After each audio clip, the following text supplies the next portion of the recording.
Thank you so much, Jace. You're making my job very difficult, actually. Okay, I'm gonna invite you to choose one of the chairs. Okay. Okay, I might set, okay, طيب تمام خلاص. Okay. Can, oh, where? I don't know. Okay. Yeah. All right, thank you so much. تمام.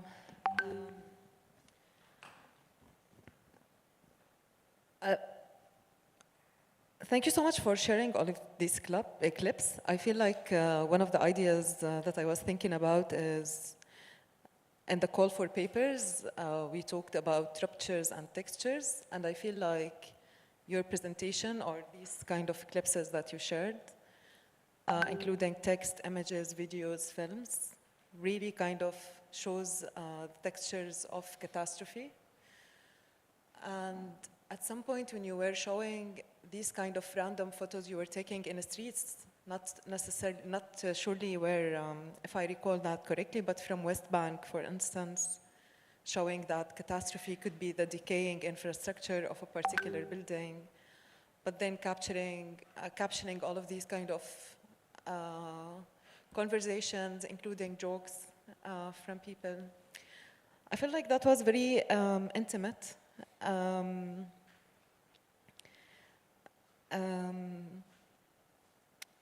Yeah, and the email exchanges, the messages, the texts, all of these details that you so generously shared with us. So thank you for showing that. I have maybe the question that I'm gonna begin with is, I'm gonna quote myself from, in the morning, I made a speech where I said that, quoting a statement from my father, who says that, who kept at repeating this as a Palestinian, he kept at saying the world has conspired against us. And this was maybe, I don't know if it was a defeatist, we were talking today about defeat and failure in a particular way. And you were inviting us to expand our reach and to use, so how do we, I don't know if this is a question maybe that we can juggle with a bit, but how about having these two kind of emotions where you want to live in a catastrophe, to expand your reach, but at the same time you feel that everything is conspiring against you? So where do you stand in that? You mean, how do you go on? Or? How do you position yourself in that kind of position where you feel like maybe everything that you do might be destined to failure, or you don't look at it in that particular way? Yeah.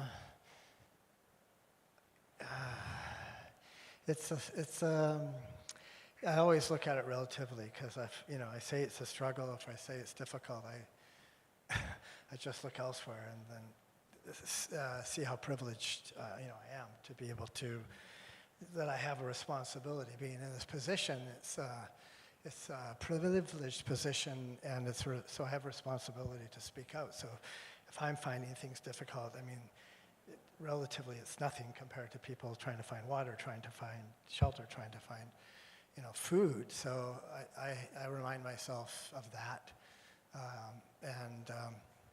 So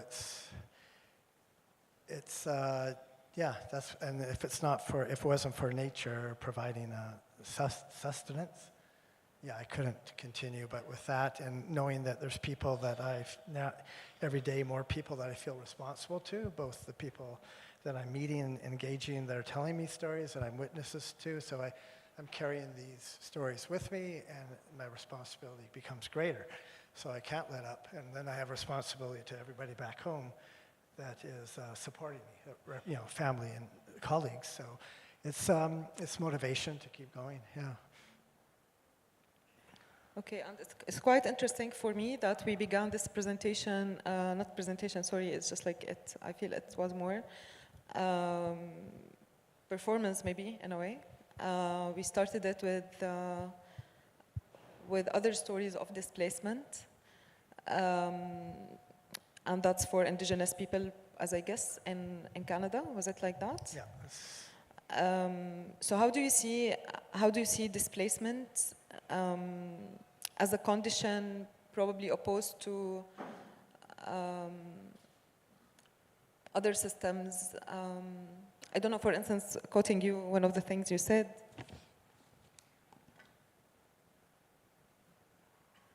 you described it as a series of displacements. Where do you see this going? Like after a series of displacements, is there going to be any place where it could settle, or what are you trying to expose in your artwork about these series of displacements, maybe? Well, it's different things. First, 'cause people find home where oftentimes, like Suha says in that film, if she's somewhere for 2 weeks, it becomes home to her because she was displaced a few times and then thrown into the detention center, the prison for 10 years, and sometimes that cell was 1 meter square. So, yeah, I mean, generally I think people want to get on with they want to have a life. They want to get on with their daily life. So when I'm filming and asking people to describe their series of displacements and dispossessions, it's to acknowledge the history that precedes where they are now and to link that history so it's tied into the one condition, to talk about the complexities, and that for Palestinians, it's a long history of displacements for many of them. And some of them came from Gaza or around or close to Gaza, and then they were just displaced once, and then displaced again to Egypt. So for me, it's a way to acknowledge the past and the present, and how that history is part of the history of the present is one and the same. Okay, I'm going to ask this last question before opening it. Emma, do you have a question? Okay, so my last question to you before opening it up to Emma is to ask, I feel like in all of these videos there's a very intimate, and maybe we said this in Midrar last time about your interview with Suha Bishara. So my question, is there incidents where you were totally rejected, and those from rejected? And these kind of spaces, were there moments where people refused or felt like you felt you were not welcome? And if you remember any of these, you can. Are they many? You're digging. And, yeah, no, I mean, usually people reject me before, they just don't want to speak, right? And then I don't meet them. But when I've gone to meet them, and, once in Yugoslavia I came and they go, "Oh, you're a man. We thought you were a woman, but from your faxes," it was faxes back in 1999, because your name has a vowel on the end of it. They go, "Oh, you came all this way, we'll talk to you." That was in, I forget which part of Yugoslavia, but I think in Bosnia.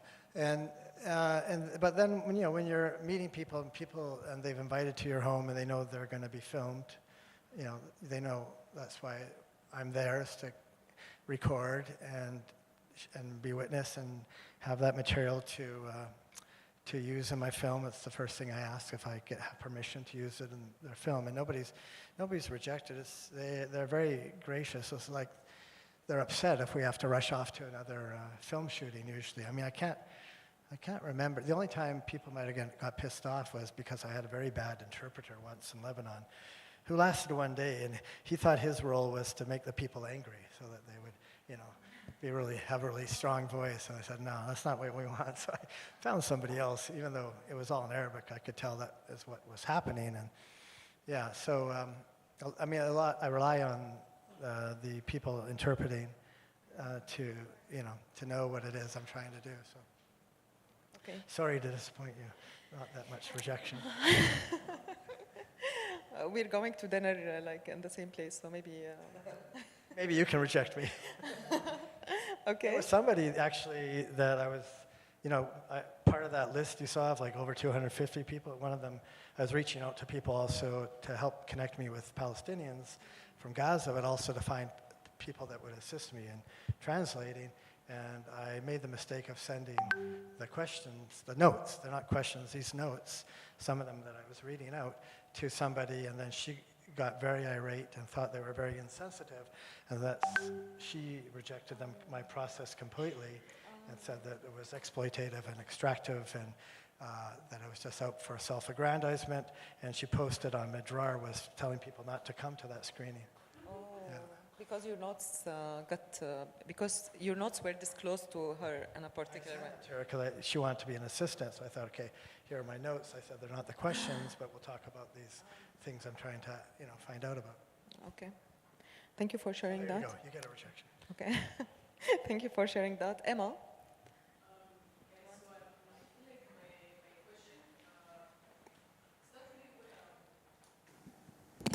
Well, okay.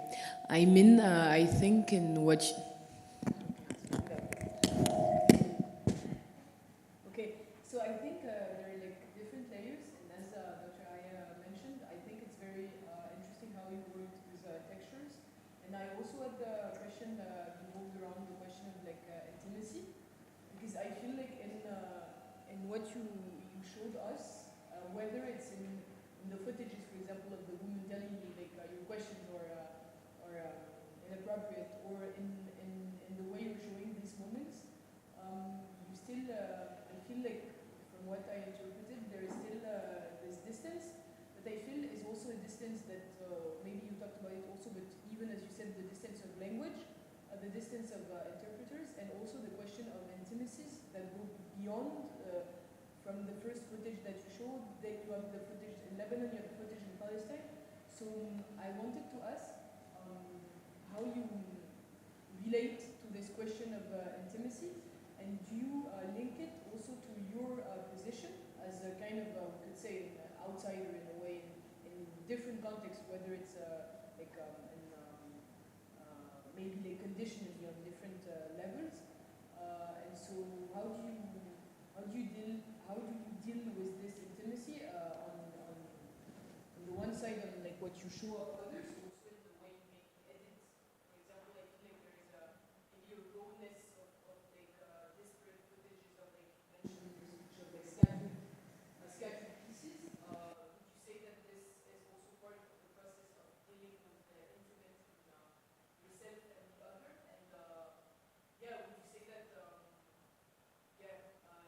What were your reflections on this? So, on positionality, I think you mentioned it, but also on working this intimate in your artistic practice as the tool, a barrier sometimes, and like just also maybe a connection with the public in this very moment. Yeah, Thanks. Love comes up a lot, and Suha talks about that, that love moves things forward, and we have this connection that breaches the difference because we have love that connects us, and that's what Ahmed said, as long as there is love, there is hope. So it's not the same as intimacy. Intimacy, it can't be faked, right? It can't be constructed.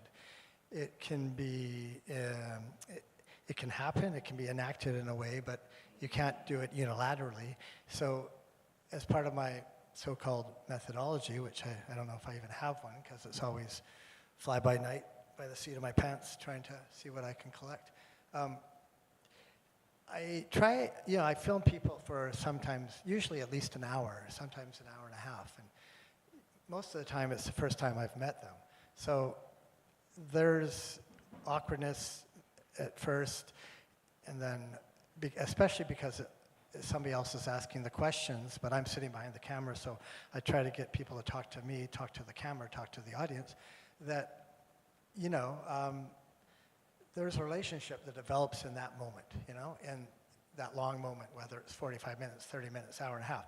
It may not be deep, it may be deep, it may go deeper than it might appear, and sometimes, I feel really moved, and sometimes, without even knowing the language, but just, my ashrin kilme, that it's, I don't know, I don't think it's imagined, but sometimes it's not there, but when you're filming somebody and they're talking for an hour and a half, there's got to be a connection, otherwise they would get bored probably. So it's a hard thing to talk about because you can see it in the footage. Sometimes it's there. Sometimes you're filming somebody, and then you can see it in some of the other films where it's, somebody is giving you information, and there's no intimacy. But it's about some data that you want to have in the film, some historical, facts, and some people speaking from positions of, NGOs or whatever, of expertise, the so-called experts that documentaries and journalism always rely on and never criticize or deconstruct. And that's one thing Up to the South tries to do, is deconstruct that power, that is positions of power and authority.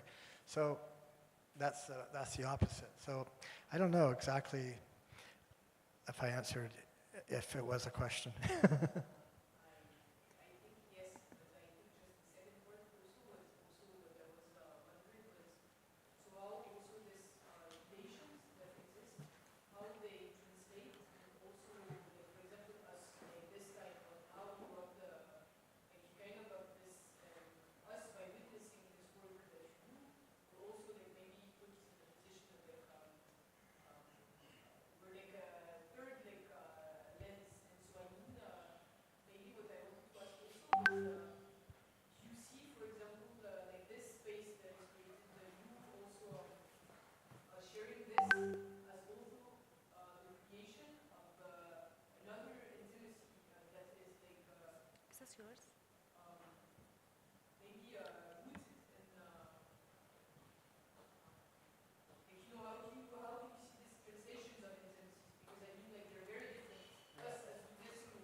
Well, it's different, but I think by watching the film, and if you feel that there's an intimacy there, I think it's the same intimacy, just to a different degree.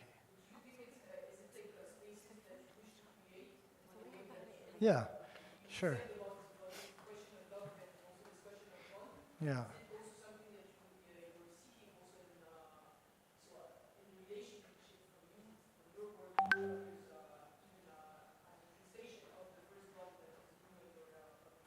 Yeah, I want it to be a rich experience, like really meaningful for both of us. And a lot of times people, I make the footage accessible, the raw footage, so people use it for like the indigenous communities and families I was working with back home for teaching their own children the histories of their communities and their families. I give them the raw footage, and they've told me that. And so, yeah, I don't know where to go with that. So it's just, you just try to have meaningful dialogues and trying to make it a worthwhile experience for both of us, for everybody involved. We can have a drink. I'll tell you more later. We have another question from Dr. Sharif, and then from Rawan. صح? Dr. Sharif. I think there are, I anticipate it's a question, these notifications, questions, so Hind will get us those questions. Sharif. Thank you first of all for sharing this very insightful, and each image and each video and each question that you posed tells a lot. All of the questions that you presented in each maybe clip or each image are really telling, and it speaks to the nuances. My question is actually more about, given this sort of rich history, there are many dimensions, obviously, it's really multifaceted sort of engagement. And you took us all the way from, Vancouver to Afghanistan, all the way. And this is very interesting because you're not really focusing on just one geography, but you're, going all across. And at the same time, it's, again, throughout a certain duration. It's rich, again, in the time duration where you're investigating this. And I'm just curious to know how, given this, these nuances and this rich engagement with everybody in all of these contexts, obviously there's a lot of layers and nuances and dimensions, but I'm just curious from your own personal perspective, what is maybe one common thread in all of this, speaking to the people, to the resilience, what are they hanging onto? in these different sort of multiplicities and geographies and contexts and time durations. And how does that speak to the idea of the defeat and failure and perhaps hope? Because sometimes it can be kind of depressing in a sense, but at the same time there is this spark, there is this strength and resilience in maybe some of these, in most of the communities there. And you had this very close engagement and involvement with, you know, the people. So just curious to know, what is that maybe one thing, if you can ever describe just one thing that they hold on to or have that is maybe giving us all maybe some sort of hope? Well, I think love, for sure, is like at the root of people's being, of wanting to continue the struggle of their, you know, of their lives, their family, their communities. Their, you know, I think for me, like conceptually, it's the interstitial of concretizing the ephemeral between nodalities and people's lives, of making this very present, which is usually ignored. It's all about where you leave and where you arrive, right? We don't often think about how to materialize or give value to honor that passage, that process. So that's partly my overarching theme of this whole entitled project. And when I do an installation, there's like multiple screens and people weave in and out and listen to different stories. And I think, but one of the connective tissue is the passion, is the hope despite all the odds, right? Like, you know, if people in these dire circumstances, you know, can have such hope, then who am I not to have hope, you know? It's, you know. Do you think it changes by time? Does it get more hopeful, less hopeful? Where are we going? I think it goes up and down, you know. Sure, people pull themselves up. It's like, you know, fall down 7 times, get up 8. You know, that's part of life, life. Yeah. And I think, you know, people around you pulling you up, helping you get back up, right? Saying, yalla, get up. I mean, sorry to follow up again. Did you see any sort of a power of the collective that might arise from all of this, or is it just fading apart into these individual stories here and there? Is there some sort of rise, collective rise that can sort of is a common thread somehow? Yeah, I don't know why I keep getting emotional. Like, we're going in phases. I don't know, maybe it's the coffee. But yeah, I mean, when I talk about that, I mean, I can talk about love, but the collective is definitely, it's like a collective spirituality in a way. You know, nobody in the West anyways talks about spirituality. It's like taboo, right?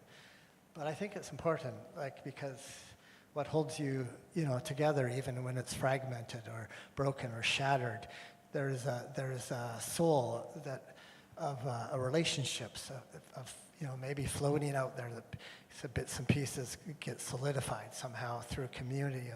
And community is not an adequate word, but through this rhizomes or networks or whatever, people, just contiguity that are holding space for each other, despite the space being shattered and demolished. And well, I was filming somebody yesterday who had lost, who was paraplegic. And he was lying in his bed, and I filmed during the whole session, and it's like he was you know, shot at by the Israelis because he went to rescue other people, you know. And I asked, were they strangers or were they friends? He goes, no, I didn't know them. They were people that needed rescuing, needed helping, and then he got shot doing it. So it's like, yeah, that sacrifice. Yeah, I mean, what I do is nothing. Thank you, Sharif. Rowan, please. Do we have further questions? Mahmoud, okay. Oh, Yahya, right? Okay, tamam. Rowan, please. You can only ask questions that don't make me cry. Sure, I will make it fast. Thank you for this. Do you share a bit about yourself when you come to the interviews? And do you feel that if they are speaking to you in Arabic and you're not understanding, does that give the interviewee more space to fill the space and be comfortable with what they say? Like, did you reflect a bit on the language barrier as actually creating more comfort or discomfort? It does, that distance that Emma was mentioning, the distance is part of it. So being, I think behind the camera, I do focus on the image, but I do get a sense of what people are saying. And then sometimes the person doing the translation will turn to me and summarize, but usually I don't like it to be interrupted because people often have a flow, and I don't want to stop that flow. I just try to make sure the camera is running and the battery's working. So I don't know if it gives them space, you know? I don't think it's obligatory. It might. I mean, as long as they are talking to and feel that they're talking to, like now it's Hala that is helping me. Yeah, because after the second filming we did the other day after the young man, a young woman that had lost all her shops and she had bought in a car like the week before October, and it's all like everything's demolished and gone. She was amazing. She just kept on talking and talking. So yeah, she had a lot of space to talk, and we had amazing. I just felt there was something really powerful there. And then I did film a couple of people in English. One gentleman, a writer, Nasser Abu Surur, who's quite well known in the West. He wrote The Tale of a Wall. He was detained for 32 years. He's from the West Bank, but he was dumped here as part of the last exchange, prisoner exchange. Yeah, and I asked him questions in English. He answered in Arabic actually, but I don't think it makes a difference, the language. Thank you, Rowan. Mahmoud, please. I mean, like you saw Elizabeth, the elder in my hometown back in the Okanagan, the Silk.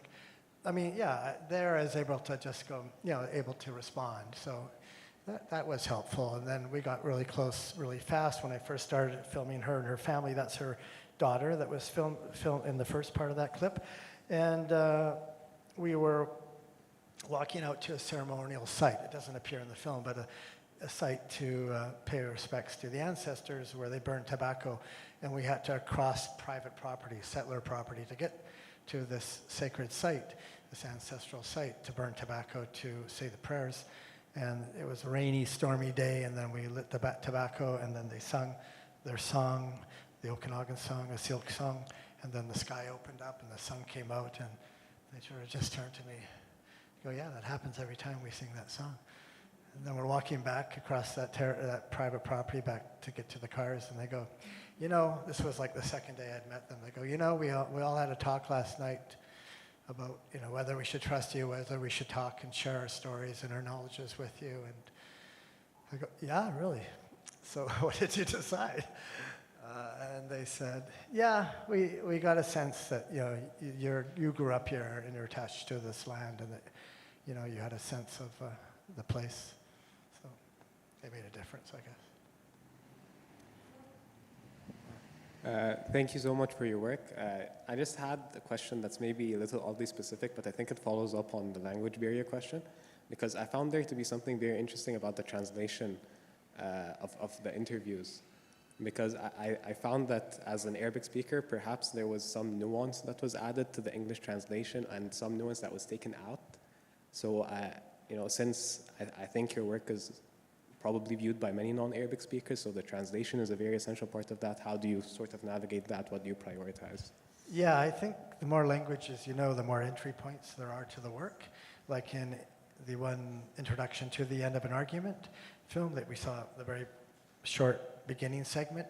Yeah, if you know French, English, and Russian, and Arabic, you'll have a few different jokes that are in the film. And if you understand film history and Eisenstein and Lumiere brothers, there'll be even more. So there are different entry points, and I don't mind slightly different readings. And in interpretations, like, I don't know which one, if you're thinking about Suha, the woman that was speaking in the blue and white image, Suha Bashara, I had 3 very different translations done by a filmmaker, Akram Zatari, artist, writer, Rawi Haj, and another person that was doing translation for me. So they weren't completely different, but they gave me the freedom to combine them and to interpret what I think it was the Suha wanted to say. So for me, the interpretation or translation is an art more than a science. And there's other things that are more like, when people refer to the Israelis, they'll often say, the Jews, right? The Jews. So yeah, that I did tactically. I put Israeli instead because that's what they meant. I mean, that's what the West, I want the West to understand that's what they meant. Nadine, is it building up on Mahmoud's question? Is it different? Because then we're going to take Yahya first and then Nadine, okay? First of all, thank you so much for this great experience. I was very impressed by the variety of places that you were investigating, and I wanted to ask, how do you strategize to integrate yourself into these different contexts and being able to get in contact with the community and going to the place itself? Like Aya said in my bio, that I tend to go only where I'm invited. And that's more or less true. I mean, I don't think I was invited here, but I came anyways. I was invited here, but not to Egypt in general, but I had been invited to Egypt. But yeah, generally it works like that. And, sometimes it's just by, I'm really interested in post-conflict spaces. I mean, there's always residual conflict or maybe just a slowing down of the conflict and it's taking different forms and then rises up again. So I don't tend to go into war zones, I try to avoid it. And that's when space opens up, usually after a conflict. Sometimes it's a matter of days, months, weeks, months, or longer, where there's more possibility, the imagination of possibilities exists, like Lebanon in 1992 of what could happen next. Like, is this a moment where we could have progressive change and spaces were open and fax machines were allowed at least, every other week or something and stuff like that. So there are interesting times because when you're unsure, the possibilities seem to be more. And then so sometimes it's like that, going to Lebanon at first in 1988, going to Palestine, and then Lebanon through Cyprus on the same trip. And when the conflict was still pretty high in Lebanon, I couldn't go to different neighborhoods. I was just going for the first time into Palestine and to Gaza, and I stayed in Jabalia, and some of those photos were from Jabalia in 1988 with the writing on them. That was me near the end of my graduate school, wanting to just go and see how things on the land, how representation gets played out, like all these theoretical issues of language and representation and text that I was working with in my work. And in postmodernism and deconstruction, like going to the places where I thought I could see and also to experience, firsthand as an unwilling Orientalist of sorts. And then other times, I'll be doing an exhibit. I do a lot of installations more than films, and I do more exhibitions than films. Films sometimes takes me 10 years to finish, but in the meantime, I'm doing lots of other work. So I'll be doing an exhibition, and I was doing the Sydney Biennial, I think, in 2006 or 7. And I was doing an installation, and a curator, they said, she saw my work, she goes, "Hey, do you want to go to Afghanistan?" I go, "Yeah, sure." People say all sorts of things at openings, and then it worked out. She got the funding together. She introduced a Hazara Afghan artist to collaborate with, and we went and visited his home area, and we worked together. So yeah, there's usually some story behind it, and there's not enough time to tell you. At Madrar, I told the story, I think, about meeting Suha Bashara from the Untitled film series, part 1. And yeah, there's like 10 parts, so there's like 10 big other stories too. Later, maybe. Okay, Yelena. Hello. It's a pleasure having you with us. And I'd like to express that I'm really impressed with the content shared. And as Dr. Aya mentioned, there are different contexts and different textures of pain, sorrow, and happiness and hope within all these. I study journalism and political science, and it's not that bright in either. And that's why I have a question regarding the different movies and small short clips that you've shared. So mostly when it comes to photography and now photojournalism and journalism overall, people say that despite that maybe you do these with a really integral sort of value, and a really hopeful one that you're trying to share the memory, but many of the recent researches and many of the critiques are that we're hurting these communities and that we're actually just taking these pictures and films and we're using them. Yes, we're spreading a story, but we're also hurting these communities. So how do you manage to get within these fragile communities and not affect them, maybe not leave them hurt, and also sharing the honorable message after all? Thank you. Thanks. Yeah, you can never be sure, right, what effect your intrusion will have. But I respect the people that I'm encountering, you know. And there's an agency. It's not just a one-way thing. There's an agency, and it's a collaboration in the best sense of the word that they're sharing, and I'm part of the bringing out the performative element in their stories and in their work. I mean, just by listening and recording. I mean, Suha was a very much of an example of somebody who's very, you know, adept at speaking and knows the power of her words. And I always ask, what's the point, you know, in all this filming I'm doing with each person I'm filming. I call them subjects, but I got criticized for that too. I mean people, subjects. It's like everything can be criticized. So yeah, and that's where the idea of extraction or extrapolation or appropriation comes up. That's a battle and a struggle that you have to acknowledge, and it's very important to make work, to try to make work that's not extracted, that is building on the process of witnessing and honoring that process, and even though you may not be holding a whole story in completion, and it might just be a fragment, but the building of it with other stories combined has the effect of something that people would be supportive of, or, you know, it's not the right word, but would feel empowered when they see it. So yeah, I often get the sense that I'm not, you know. I mean, I think about it a lot. I think about it every day, but I also think about the power of getting stuff out there. And I mean, I'm asking people, like people from Gaza, like, you know, I mean, things got worse and worse and worse. And these films that I made 30 years ago, it's like, you know, nothing's changed.